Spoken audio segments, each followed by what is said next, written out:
think. Oh.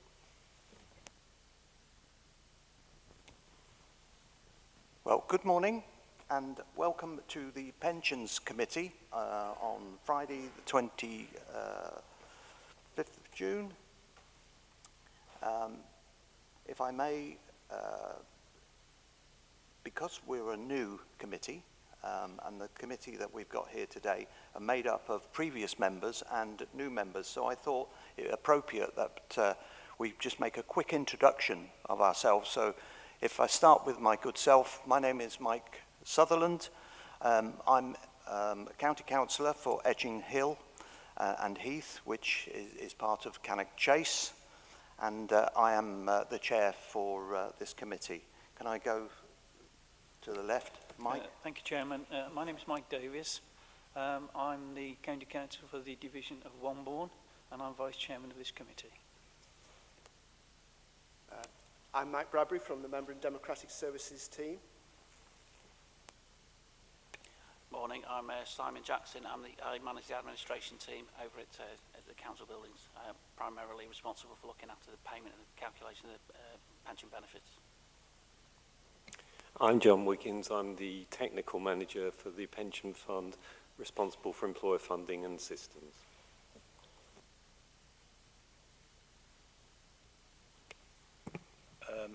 I am Nigel Kane, independent councillor for Purton on South Stafford District Council and a co-op team member. Can I just say that when I'm talking into a microphone, I'm not shouting at you. It's just that I was taught to project my voice when I was 17, and the people that know me know that I have got a very loud voice. So ear waxings are available if you want them removed at 12 o'clock.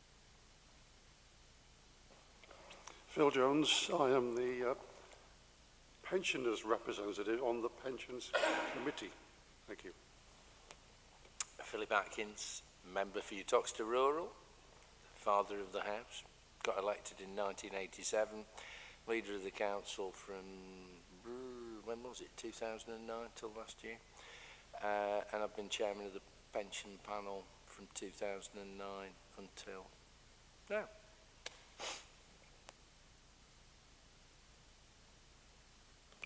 Morning everyone, my name is John Tradewell. I'm the Director for Corporate Services at Staffordshire County Council, and one of my responsibilities is ultimately overall responsibility for the Pensions Committee and pensions matters.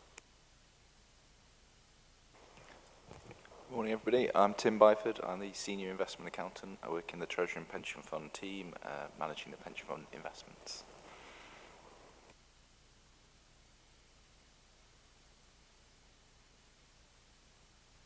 Yeah, Derek Upfield, Silverdale, Notton and Keele, County Council. It's quite all right. Hey? Listen, me computer.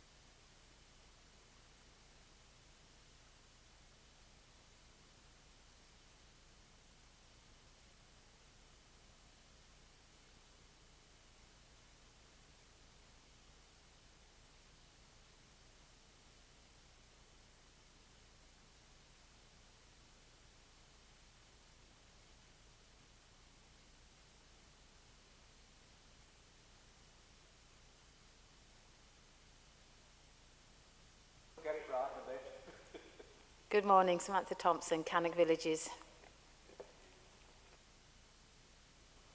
I'm Stephen Sweeney from Newcastle South Division of the county, thank you. Councillor Mike Wilcox, Burntwood South, New County Councillor. Thank you. I'm Rob Birch. I'm the scheme members representative on the Pensions Board and chair of the Pensions Board. Thank you. Good morning, I'm Karina Bradley. I'm the Deputy Chief Finance Officer at Staffordshire Fire and Rescue and I'm a member of the Pension Board. Thank you, and you're all more than welcome. Do we have any apologies? Yes, Chairman, I have 3 apologies. Colin Greatrex, Bob Spencer and Michael Vaughan. Thank you. Do we have any declarations of interest? I'll take that as no. Moving on, item 3 of the agenda are the minutes of the meeting held on the 26th of March 2021. shown on pages 1 to 6. We go through each page. Page 1, page 2, page 3, 4, 5, and 6. Are there any comments? Okay. Thank you, Chair. Just to bring to members' attention on page 5, there was a draft funding strategy statement put before you at the last meeting and for approval, subject to any minor changes being approved by the Director of Corporate Services. The funding strategy statement was out for consultation. We didn't have any comments, so there were no minor changes, and that is now published on the website. Thank you.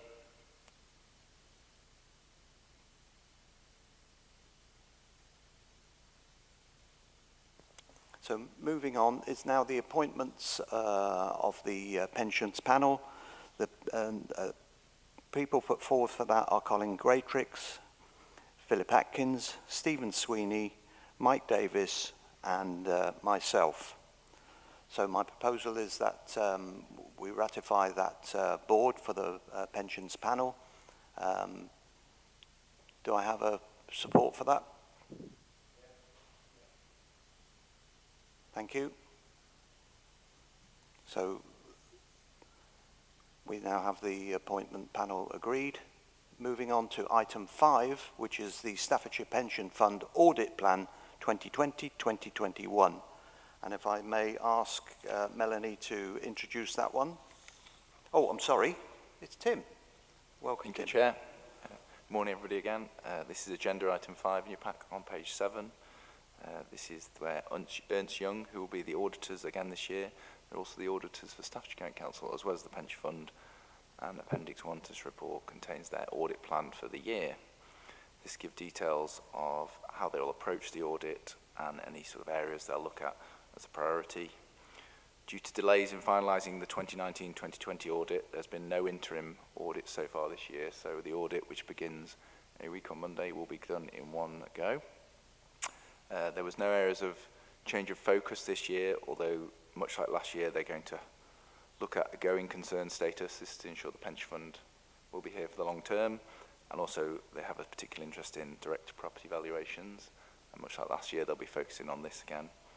And Appendix 2 also gives further details on sort of the scope of the audit, the timeline, and the fees they'll be charging.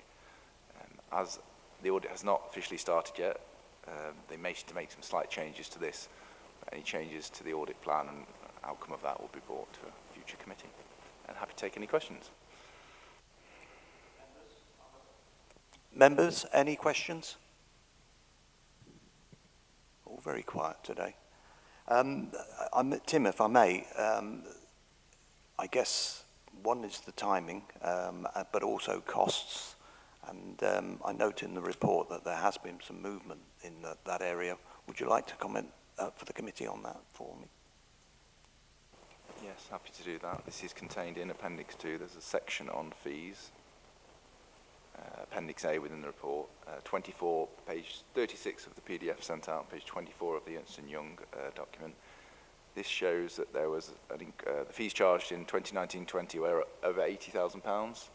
This is an increase in previous years to around £30,000, so quite an increase in percentage terms. And this reflected the additional time and resources that Ernst & Young had to devote to the pension fund in terms of looking at complex investments. I've mentioned property already, but also some of the other complex investments the pension fund has, and getting assurances over those balances. Last year also included some work to do with the triennial valuation, which will fall away this year, so they may be slightly lower. And there's also some work around IS 19, which is giving assurances to some of the bodies in the fund that their balances related to the pension fund are robust. And we expect, again, like in the appendix, to see sort of similar fee levels again this year. Thank you, Tim. Any further comments? Okay, we'll move that. Moving on then to item number 6. That's the Staffordshire Pension Fund Business Plan Outturn 2021 and 2021. Mel, I believe yourself and Tim will manage this one or introduce this one. Thank you, Chair. Yes, this is the outturn for the business plan that we put in place for the 2021 financial year. Committee actually approved the 21-22 business plan at the last meeting, so there's a bit of overlap with the report, so apologies for that. And because we have got some new members, I will try and go into a little bit more detail when I explain things, which hopefully that will just help put the service into some context for you. So we do set a business plan at the beginning of each year, and we report on that at the end of the financial year. We split our business plan into two. One we term as business as usual activity, and we also then do development activity. And really this report is a combination of both of those things. 2020, very challenging year for us with COVID-19. Staff sort of deployed to work from home. What it did mean was that business as usual had to be the focus of our activity, and some of the development activities sort of fell by the wayside. So not as favourable as we would have liked, but I think given the challenges that we face, to have the sort of outturn report that we do have is real credit to the team and to the sort of the staff generally. So some of the things that we did do in the year, we continued to implement iConnect with the fund's larger employers. Now, iConnect is an interface between payroll systems and the pension system. And clearly everything we do is around data. We need to have the right data to pay the right pensions for everyone, for all our stakeholders, and for all our sort of active deferred members as well. So we continued that work. That is the real bread and butter of the service, is the data and getting the right data into the system. We also had already decided to promote the use of the member self-service portal. And actually that was sort of, I suppose, accelerated because of the COVID situation. So we basically, we were going to do a big promotional campaign. We didn't end up doing that in the way we wanted to. But what we did manage to do was sort of send out letters, and we ended up with about 7,000 deferred members signed up to the portal, and about the same number of active members as well. So that was about 20% of our members are now signed up to the self-service portal. Obviously, we need to continue with that to get more members using that portal. And ultimately, that will help us because we won't have all of our members asking us to calculate retirement quotes for them. They can do it themselves to that extent. And we also sort of, despite what I've just said, we did manage to develop and improve on some of our performance standards and service standards from previous years. So that was really assuring for us as well. The pensions investment team, we are split into two. We've got the administration side of the service, and we've also got the investment side. So assets and liabilities, really. We've got the administrators looking after the liabilities, and we've got the sort of investment team looking after the assets of the fund. And there's lots of activity that goes on around the investments, as you can imagine. But one of the things we did manage to do this year was we sort of terminated the contract with our UK equities manager, and we moved the assets into a global sustainable equity portfolio, and that's really going to be a direction of travel and something you're going to hear more about as we carry on with that road to net zero over the next sort of 20 years or so. And we also tendered for an investment consultant, and after a stringent process we reappointed Hymans Robertson, who are the investment consultants, to the pensions panel. As well as doing all that, we had 3 audits that happened throughout the year. We had substantial assurance on our governance audit for the 4th year in a row, so that's really pleasing for us. The administration audit received a substantial assurance for the 3rd year in a row, and we had an investment audit which focused on property. So as well as the external auditors focused on property, our internal auditors looked at property as well, and that also got a substantial assurance rating. So I think that's sort of saying, in light of what was happening last year, to sort of still get those ratings really gives us as a management team of the service and hopefully you as the committee the sort of real assurance that things are working well and are well governed and managed. The other audit report that happened this year was for LGPS Central Limited, which is the pooling company that we are a partner fund in. The government mandated back in 2015 that we should start to pool our assets with other LGPS funds, and alongside 7 local funds, we have formed LGPS Central Limited, which is a company that we own 1/8 of a share in. We are in a process of transferring assets over to that company as different mandates are launched, and the company itself actually had an audit as a company would, so as any financial company would need to seek assurance around its controls. LGPS Central did that. They were the first pool company to do so, and I think it was really pleasing that from us and for them really that they got an unqualified internal controls report on that. So that was a really good piece of work. So I think some real good assurance generally from an audit perspective. In terms of the performance standards, I'm now on page 42, just talking there from paragraph 10 onwards. You can see we have a set of performance standards. We measure ourselves against them. We clearly want to provide a good service to our stakeholders. And CITFA, who are the Chartered Institute of Public Finance and Accountancy, introduced some commonality across the local government pension scheme funds so that actually they could fairly compare our service standards to those of other funds. And there was a slight move to those over the last sort of 12 to 18 months. We've gradually sort of incorporated those into our reporting. So in paragraph 11 there, you can see that we set our own target of a 90% performance target, and in 2018-19 we achieved 8 of the 11 published standards. We were really pleased to increase that to 13 over 90% last year, and that was out of 15 published standards. And this year we've sort of let ourselves down marginally. We've got 12 out of the 15. But actually, 2 of those standards were 89 and 88% versus a 90%. So if we'd have done a little bit better in 2 of those areas, we'd have got sort of 14 out of the 15, which is a real, again, credit to the team in light of the circumstances we were working in. Of the 3 published standards that we didn't achieve our target in, one was in relation to divorce settlements and details of sharing orders. We don't get many of these, to be perfectly honest. And I think there's some ambiguity about when we start the clock counting for in terms of us providing the answers and providing the relevant paperwork. What we have discovered through checking back on that is that our process probably isn't quite right for counting that sort of time. So we are looking at that this year, and hopefully that won't be a problem going forward. The second area where we were a bit under were transfers in, and this is when people transfer within local authorities and they take their local authority pension with them. And I think because it's a calculation that happens between funds, there's a bit of relaxation around, well, we can do that, you understand, we'll do that another day. But actually that creates a problem for that person. If you're that pension, that active member whose pension hasn't been transferred, then clearly that's not good service. So we're generally looking at that process. We've also raised it nationally as well with the local government association, and we're sort of hoping that by sort of talking to other funds as well, we can get that service standard up for all of us. I think it's an area that all of LGPS funds struggle with, so some more work to be done there.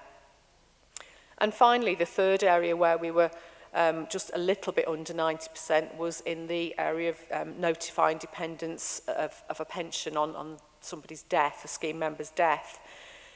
Sadly, but not unsurprisingly, we did see a 25% increase in deaths across the fund last year. So actually the fact that we just let slip a little bit on the service standard there is not really a negative, in as much as we delivered on that increased volume. In the majority of cases, we kept that sort of 90% level, really. So we provided that service to our members and their dependents in that sad and difficult time. So I think that's credit to the team, really, that they managed to maintain that going forward and throughout the year. Very proud of the team and all they deliver, but we're never complacent. We do get things that happen. And a couple of items there are pointed out at the top of page 44 in paragraphs 14 and 15. One of the big things we've got on the horizon for us is McLeod, which was the firefighters case that was brought against the firefighter scheme for discrimination on age grounds. And obviously that's had implications across the pensions world and also for the LGPS. We've got a big exercise to do. We've got to go back to 2014 for about 54,000 scheme member records, and we have to recalculate their benefits in light of the McLeod judgment. So that will really start from the 1st of April 23, those calculations. But in the meantime, we need to be collecting the data. So that is a real challenge for us going out to, we've got, 500 employers in the fund, 120 payroll providers. We need to get all of that data in so that from the 1st of April 23, we are in a position to recalculate those benefits for our members. So that's a challenge that we know will impact the resource of the team going forward. There is also the 95k exit cap, which again has been very sort of well publicised. The government sort of revoked that, but we know it's back on the agenda, and that will also create some work for the team. And yesterday there was a consultation launched on a cost cap mechanism which will have an impact on us as well. So there's always things happening, things are always changing, and we never sort of rest on our laurels really in terms of those service standards. One thing that we've also got to do on the business plan this year, but I am seeking separate approval for committee today, is we've got to tender for a pensions administration system. That is our bread and butter. Without a system, we can't deliver. So it is a risk for us, and also it is quite an expensive system to have. So we've put a bit of information there. Changes to the sort of council's ICT infrastructure, we're on paragraph 18 now on page 45, have meant that we will have to go for an externally hosted system as opposed to an internally hosted one. There will be some sort of cost savings from that because things will get updated automatically, but there will be some additional cost in that it won't be hosted internally. What we've estimated is that the cost of that system over the first 7 years will be around £5 million. So we just sort of wanted to bring that to your attention and seek specific approval. We can't do the job without the system, we have to have it, but we wanted you to note that it is an expensive system and it will cost the fund quite a bit of money. We are paying some of that now, clearly, but we've just got to pay a bit more. We will procure the system through the Norfolk framework, which is a national framework. It has 3 suppliers on the framework, and we've got a full procurement process and a project board in place with colleagues from procurement, ICT, audit, IGU, and across the board. So it is a big piece of work for the authority, and particularly for officers of the pension fund this year. So having said all that, we are a staff of around 45 full-time equivalents on the pension side and around 6 full-time equivalents on the investment side. Our recruitment is always done in a measured way. We add sort of to the, we call it growing our own.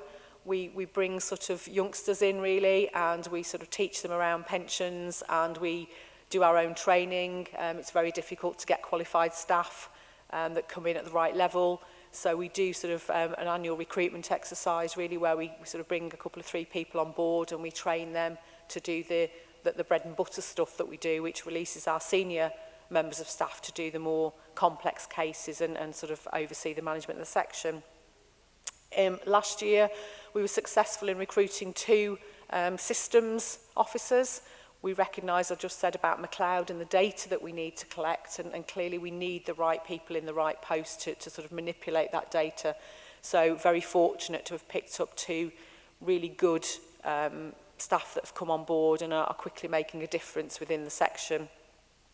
And we also had 3 new pensions administrators in the year, so again they're sort of going through the training process at the moment. But as always, we grow the staff in a measured way, and we'll continue to do that. Clearly we want to keep the costs down, but we also recognise we need to provide a service to our members, which is more important. Page 46, the pensions investment team. I've already mentioned that some of their activities were around the transition from UK equities to global sustainable equities. And we also funded a factor-based investment fund with LGPS Central, which is just a different way of thinking about investing in equities between passive and active investment. We made 2 commitments to infrastructure funds, which is a new asset class for the pension fund, and that will be an ongoing focus for the pensions panel and for the fund going forward as we look to diversify away from our equity risk and our equity portfolios. I've already also mentioned the investment consultant that the team ran the tender process for and successful in appointing Hymans Robertson back to the role that they've held for a number of years. And finally, the team is really engaged with LGPS Central. We sit on a number of the working groups across LGPS Central and really sort of make sure that our voice is heard as one of the 8 partner funds and that we get the products developed that we want our fund to invest in. So the good news about all of that in terms of performance for the fund, paragraph 25, the fund actually returned 26.9% over the last 12 months, which was 2.5% ahead of the benchmark return of 24%. So that was really stark contrast to put there to the previous year when it was a negative 6% that the fund returned overall. And really all asset classes across the board delivered apart from UK gilts, but we had positive returns from all our asset classes and they all made up the ground really. You know, March 2019 wasn't a good time to be valuing anything, but actually it's all regained the ground and more since then. And for the first time on the 31st of March, this is for Philip, we reached our £6 billion barrier. So we're valued at over £6 billion now, which is a real milestone. Some of us have watched it go from 3 to 4 to 5. So 6 is absolutely fantastic, and we're chuffed about that. And longer term as well, I think it's important to point out that our annual returns, our annualised returns are in excess of 8%, which are above the actuarial assumptions for our investment returns. So it's a good news story, I think, at this point in time all round. I'm going to hand over to Tim now. So do apologise for the length of this, but hopefully you've got a bit out of it in terms of what we are doing at the fund.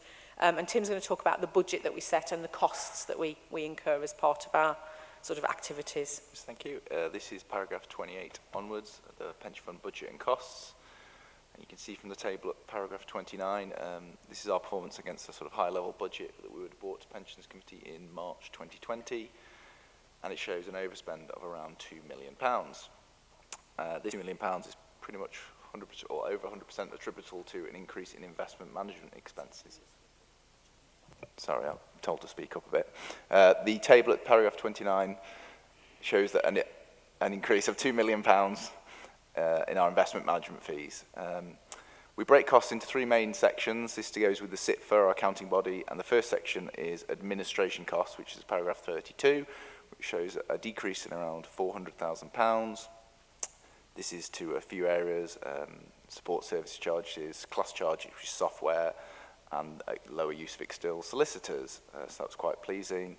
We do benchmark the administration cost of the fund, and this is shown at paragraph 34 with the SITFA benchmarking club, and we were shown as around £7 under benchmark. This is £23 per, I think this is per scheme member to provide SITFA administration services versus benchmark of 30. But I have been told that on a like-for-like basis with the county councils, we're nearer the average there. So those numbers, not slightly misleading, but there's some more detail behind them. The second section that we class our costs in is oversight and governance. This showed a slight increase in the year and was shown in paragraph 36. This is principally down to the increased audit fees we suffered as a result of the 2019-2020 audit, which we've already touched upon, and also increasing costs of LGPS Central, who we'll be speaking to later, as they deliver more of the products that we invest in and staff up more. The final and most interesting area of the cost is the investment management fees. And this shows investment management fees alone in the year versus the previous year, an increase of around 2.9 million. And there's a couple of moving parts in here. The main increases were to do with our private market investments. This is private equity and private debt. And they were offset somewhat to lower hedge fund fees, lower global equity fees, and slightly lower property fees due to less vacant property. The increase, excuse me, the increase in the private equity fees particularly was driven by good performance. So this is a benefit for the fund, A lot of the funds were wrote up in value versus previous years, and this crystallised a performance fee to the underlying managers who perform very well. And this is something we'll continue to focus on, that these funds deliver on a net cost basis, and that they're delivering more than they're costing. And this is something the pensions panel look at, and something we focus on quite heavily. Paragraph 40 shows that although we suffered more fees in the year, investment management, as she showed in the context of a fund that grew from 4.7 billion to 6.1 billion.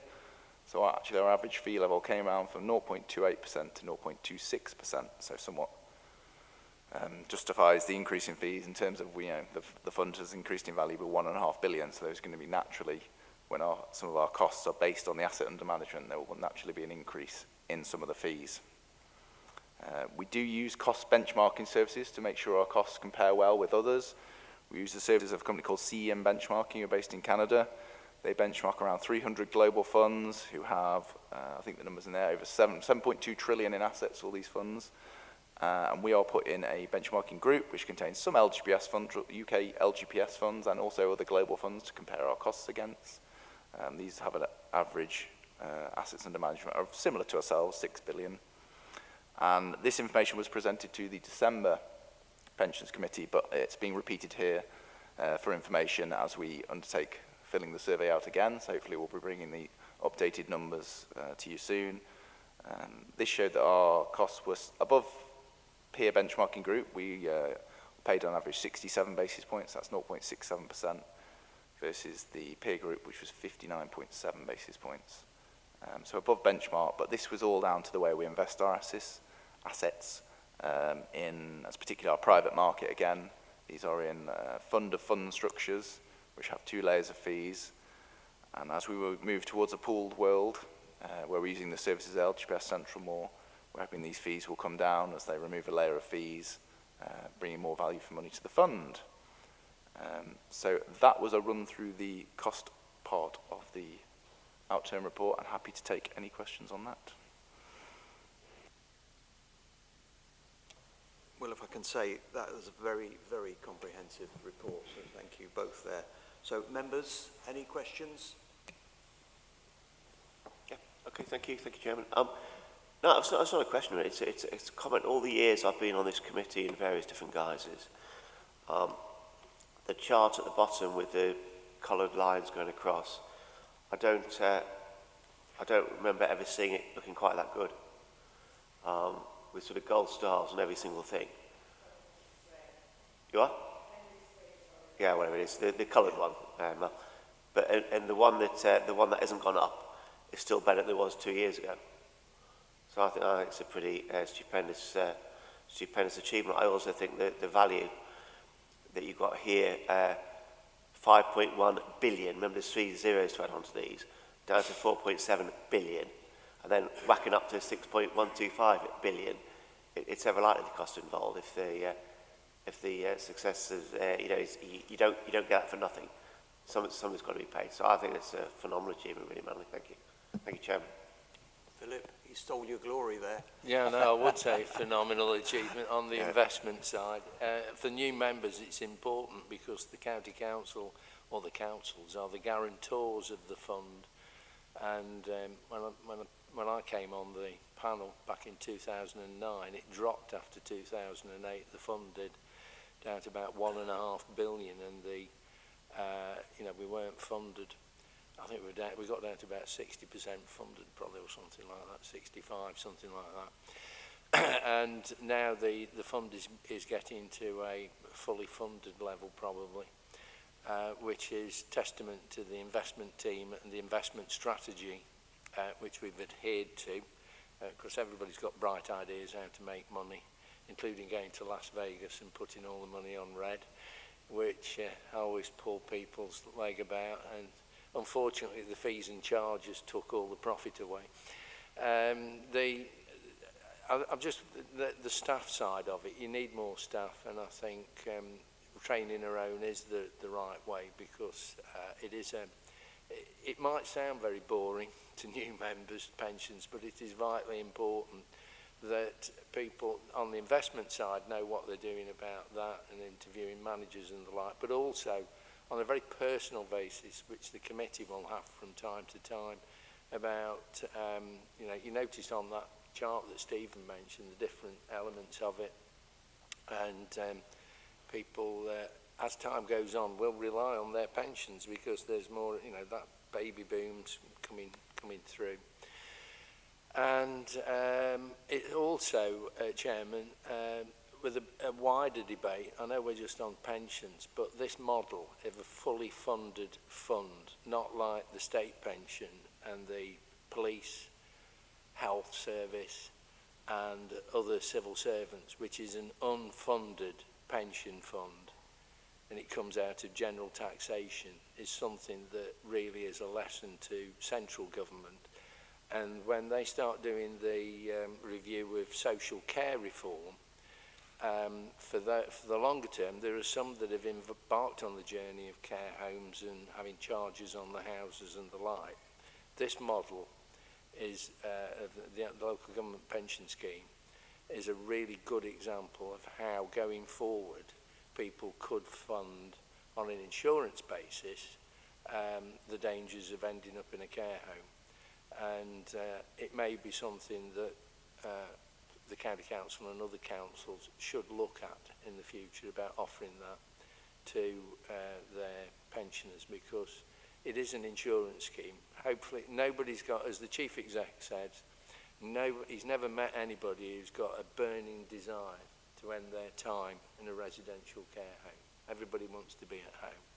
So the few that do can be insured by those that don't, and you know, they have to go there by the others. So I think this is a really good report, and but there's lessons to be learnt elsewhere from how the LGPS is doing, and certainly Staffordshire County councillors, and you know my views on the central pension fund. I don't think they can do the job as well as we can, so hey ho. Can I just come in there? Listening to what the ex-lead I'm going to say now, Councillor Atkins, right? When he refers to the insurance side of it, right, does he mean an insurance which is separate from what the pension fund already is? Some people call it Some people call it ABCs, don't they? Right, and really, which is people that are on a low income who get a small pension. Really, it helps them out a lot because, right, it helps to support their pension. So in other words, when they retire, right, we used to call it, you used to get the company pension, right, and then you used to have the ABCs, and then you get your state pension, right. But sometimes, in some cases, that wasn't very much money at all. So, but by doing it through the insurance and giving the operatives the chance, right, to increase theirs without putting the pension up itself, which was taken by the insurance and taking it up that little bit extra, that went a good way. Now, I brought this up once, I think it was on the Finance Committee, I'm going back about 6 years ago now, and they still haven't done it. You know, I mean, it surprised me, right, that they haven't moved forward on that, because I think all the employees, the County Council and Newcastle and Stoke, they would jump at that, because that is a fantastic move, really. I know it puts a bit more work in, as what Philip was saying about you'd have to have more staff, but in the long term, right, it would pay. Thank you very much.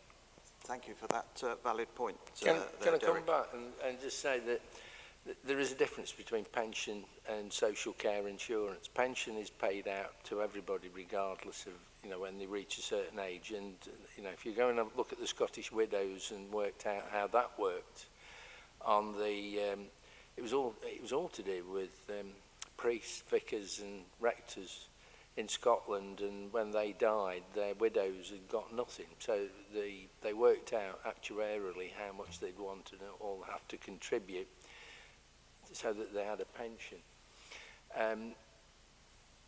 So it's part and parcel of that. But an insurance, if you look at the figures, there's only perhaps 1 in 10 end up in a care home. So you all contribute, and then it's those that are unfortunate have to end up in a care home, have a contribution towards their whatever it may be. Thank you. Thank you for those contributions. Are there any more? If I may just give a small summary, for me, a great report. There's no doubt about that.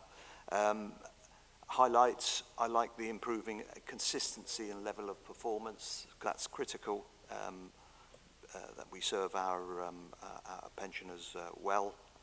And we've got challenges, and I think there's no doubt about controlling our costs going forward will always be a challenge. And the numbers just get bigger.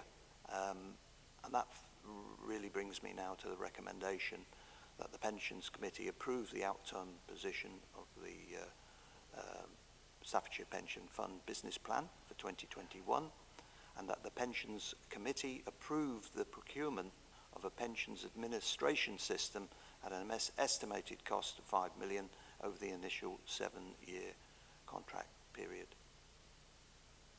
So I move. Can I put an amendment to that, or are we allowed to on this committee? Can I put the amendment as far as the insurance side of it, right, that they will do a further investigation on it?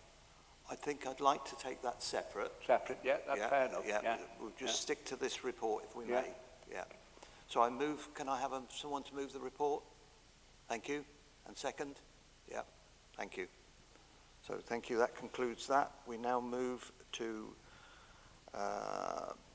item number 7, or agenda item number 7, which is the Staffordshire Pension Fund Risk Register and Risk Management Policy. So Melanie, I think you're going to lead us on that one. Thank you, Chair. Yes, we bring this to, sorry, it's 57, page 57.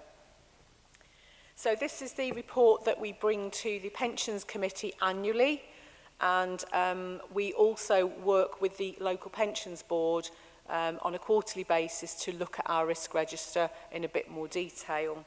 So what you have today is the risk register presented in terms of the high-level risks that we have, and there are basically 30 high-level risks that we look at as part of our review, and 140 detailed risks below that. So obviously having a risk register is critical for a pension fund of the size that we are, and with the varied sort of different streams of work that we have to do. And obviously it is good practice, but it's good governance, and we actually use it in a practical way as well as a working document, so it ticks a number of boxes for us really. And we also have a risk management policy which is appended to the report. In terms of the sort of the risks itself, we carve our risk register up into 4 separate areas. Paragraph 7 there, around governance, funding, administration and investment. And we sort of highlight the risks.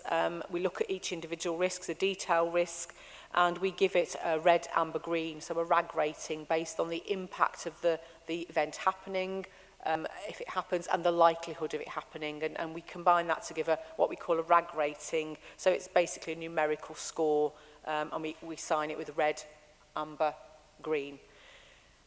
We do that for each of the different risks. So for all of the 140 risks, we do have a RAG score, and we have that pre and post control as well. We work on a quarterly cycle, so each quarter we will take one of the different areas and look at all the risks in detail. And as part of doing that as well, we work with the local pension board, and they attend the officer meetings and sort of have that oversight of the work that we do on the risk register. And it's this committee's ask previously that the pension board do that work on their behalf and bring a report back. And the board's report is at Appendix 2. If I can just invite Rob, who's the chair of the pensions board, to just sort of comment on Appendix 2, please. Yeah, thank you. I'd like to endorse that report to the committee, and also say that on behalf of the Pensions Board, happy for us to continue with that risk assessment process if the committee wants us to do so. I think we bring some value to that process by having an independent outside view really on that risk assessment, and it brings integrity and confidence to those people who have a concern with regards to anything that comes up on that we have properly reviewed it. So just to endorse that report to you, thank you. Thanks, Rob. So actually, in terms of bringing the high-level risks to the committee and the emerging risks, I think they sort of really, there are really four areas that have, I suppose, that are red on the appendices 3 and 4 that we've presented to you in the report. They centre around the transfer of assets to LGPS Central as we start to move more of our assets into Central, which is a company, as I say, that we've set up to manage our assets. There are transition risks around that. There is always a risk around any transition. Transitions are costly, and we have to monitor them carefully. And there's also the cost of the company and really whether we can make the savings that we anticipate and not lose any of the performance. Clearly, you know, you can pay for something, as we've just heard in the previous report, and you're happy to pay if you get the performance and the outperformance. And that's one of the things we need to make sure that we still get from LGPS Central. So there is a risk around that, and we highlight that. We also have a risk around our employers' ability to continue to pay contributions. 2020 was challenging for lots of companies. We don't just have scheduled bodies in the fund, we have companies in there as well as admitted bodies. And we were very fortunate that we did get all of our contributions in and we didn't have any sort of you know, sort of renegotiations on the contribution levels with the actuary and everything there. But there is still a risk that employers can afford to pay their contributions.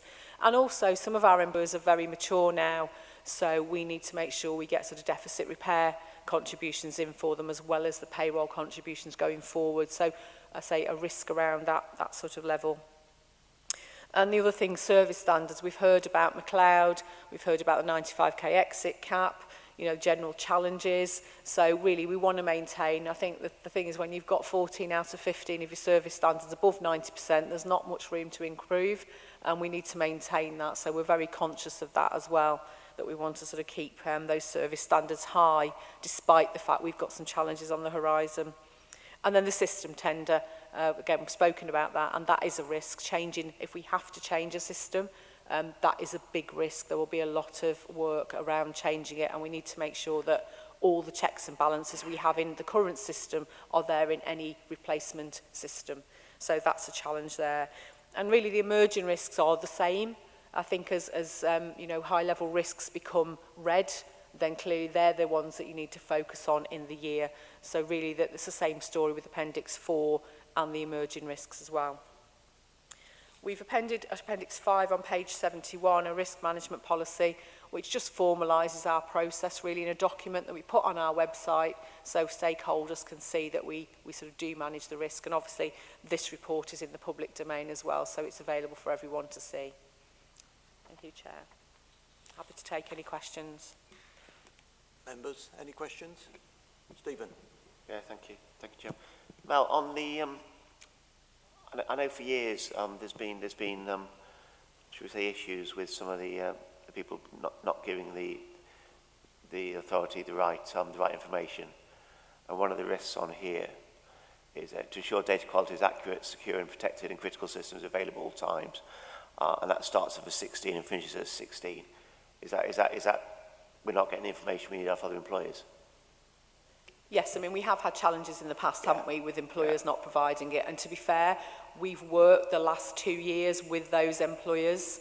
The big payroll providers, we have 3 predominant payroll providers to the fund, and we are working with those to get them on iConnect. We are, 75 to 80% of the way there, I think, really, with getting those payroll data through. So we're not actually having the challenges that we were having 2 or 3 years ago when we talked about reporting to the regulator. Okay. John, did you want to come in and say something? Sorry, I was just going to add that iConnect really is the driver for improving this. There are some sort of teething issues bringing employers onto the iConnect system, which we have to tease out. But generally, it is showing an improvement in that. So you'd expect that 16 to drop, would you? So you expect that 16 risk to drop? Definitely. We've got most of the payrolls on the iConnect system now, and half of the fund membership. As we go through the next year, we should see a significant improvement in that, and that will reduce that risk. Okay, thank you. And just say as well, I think the 16, I suppose it's two facets to that. The one facet is, John said, the iConnect, and we will see that the more payroll providers we get using that will benefit us. But clearly, the other challenge is getting the data around McLeod. And I think so, you know, until we know what the quality of the data we're going to start to get back, we are doing a project with a few test employers at the moment who've said they're happy to help us to sort of, you know, work through that and understand the pitfalls of the data. So we've got a handful of employers that we're working with at the moment. And then when we go out to the other 500, that's when the real challenge starts. So, yeah, so it's going to be a high risk, I think, for a while. Thank you. Any more comments?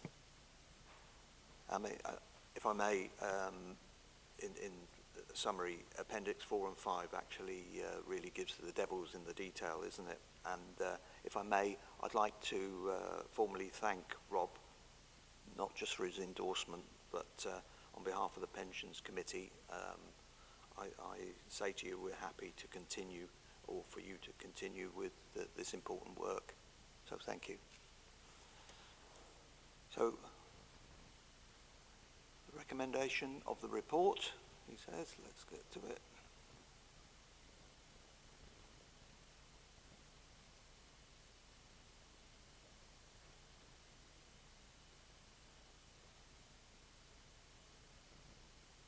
And the recommendation of this report is that the Pensions Committee approve the outturn.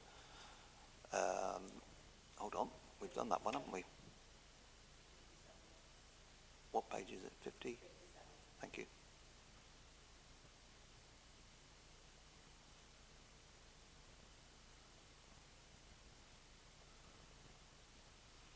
So the recommendations of the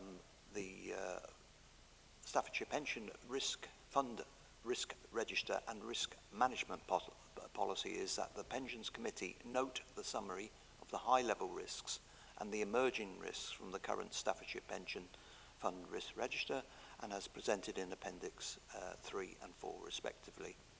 2, that the Pensions Committee notes the content and the recommendations of the Local Pensions Board review and the Staffordshire Pension Fund Risk Register, again attached Appendix 2, and considers asking the Local Pensions Board to continue to play an active role in the ongoing process. And finally, that the Pensions Committee approve the risk management policy of the Staffordshire Pension Fund as highlighted in Appendix 5. So do I have support for that recommendation?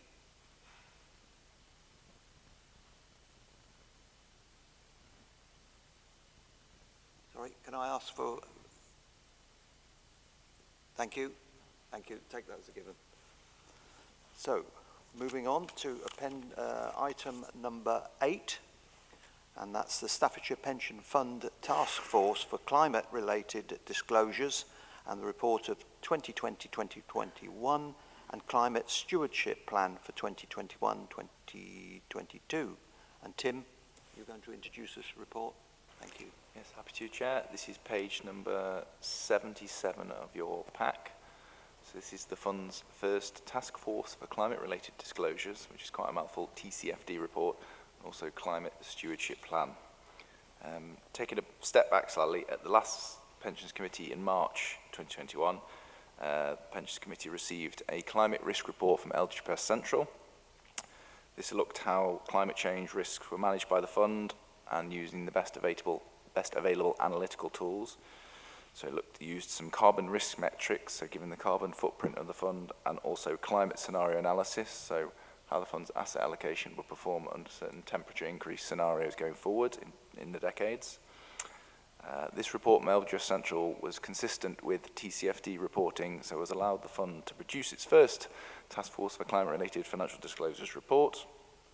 So this looks at how the fund manages climate-related risks.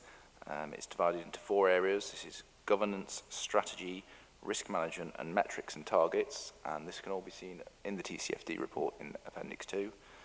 And asks a series of questions that the report answers about how the fund manages these risks. And this is something we'll look to republish annually as we receive future climate risk reports. This is our first report. We think it's a good read. It provides a lot of information, but there's a lot more work to do. And we know we'll be doing further work on the fund's asset allocation with regards to climate change as this year progresses. Appendix 3 is the Climate Stewardship Plan, which was another output of the Climate Risk Report. This was a recommendation within the Climate Risk Report in that it focuses the fund's engagement on areas that would have the most likelihood of making meaningful change. This is Appendix 3. Again, this is something we'd like to republish annually. It's a working document. It will change as engagements occur, and it's divided into two areas. So it's kind of a hit list for individual stocks, which are sort of some of the more worst polluters in terms of carbon emissions, and also investment managers. So in Appendix 3, it can already be seen that we've made some early engagement with regard to stocks the funds invests in, and also to talk to investment managers with regards how they approach climate change and any improvements they can make. And this is not just the fund's engagement, this is all its partners, so it's investment managers, it's sort of action groups like the Local Authority Pension Fund Forum that we're members of. LGPS Central will be using a lot of resources within this to deliver better climate change outcomes. I'm happy to take any questions on either of these two reports. Sorry, one more thing I wanted to mention, that another output of the Climate Risk Report was to develop a climate policy. This hasn't been produced yet, but this is the early development of this is taking place now, and whether we're talking with our investment advisors about how we can approach this, so taking a slightly more slow and measured approach. So an overall climate policy will hopefully be brought to the Pension Committee later this year. Thank you, Tim. Any comments or questions? No, I think it's fair to say that we've already received and we will continue to receive climate risks reports. And as you've noted in the report, with December 2020, and then again to the committee on the 26th of March. It's right to the fore of everything we do going forward, and again, it's going to be a very, very big challenge for us as an organisation in terms of the way we invest and how we invest. So going back to the recommendations of this report, the Pensions Committee note the contents of the Staffordshire Pension Fund Task Force for Climate-Related Disclosures as reported in Appendix 2, and that we note the content of Staffordshire Pension Fund Climate Stewardship Plan as per Appendix 3. Do I have support of the committee? Thank you. So thank you for that report. Moving on now, and we move to the exclusion of public.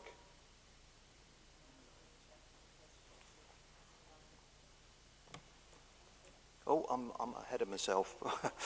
sorry, Mel. It's item 9, Staffordshire Pension Fund Communication Policy Statement. Over to you, Mel. Thank you. Thank you, Chair. Just a very quick item, really.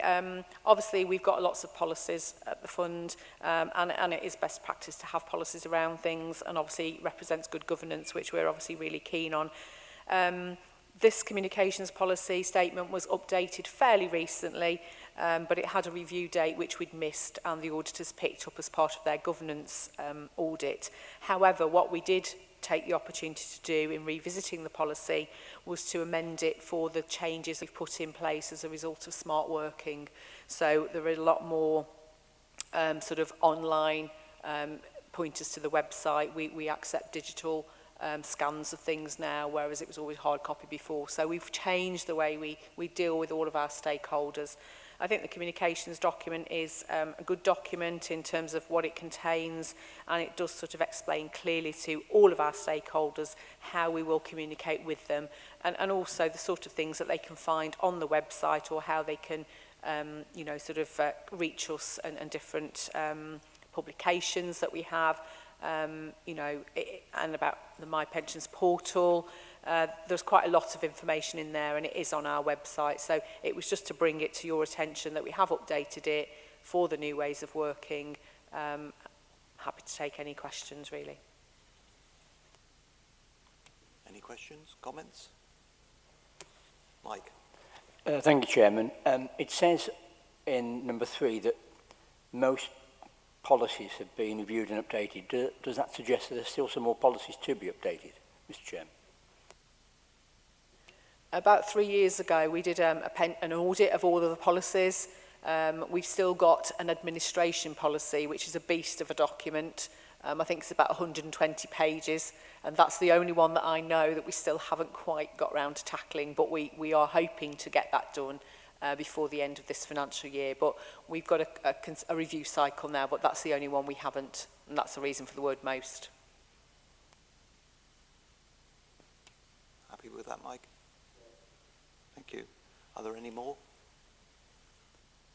Well, I can move to the recommendation of the report that the Pensions Committee approve and the revised and updated communications policy statement as per Appendix 2. Thank you. Carried. So we now move to the exclusion of the public before we enter into part 2 of the meeting. And can I offer up a 5-minute break for all of us? And that concludes this part of the meeting. Thank you.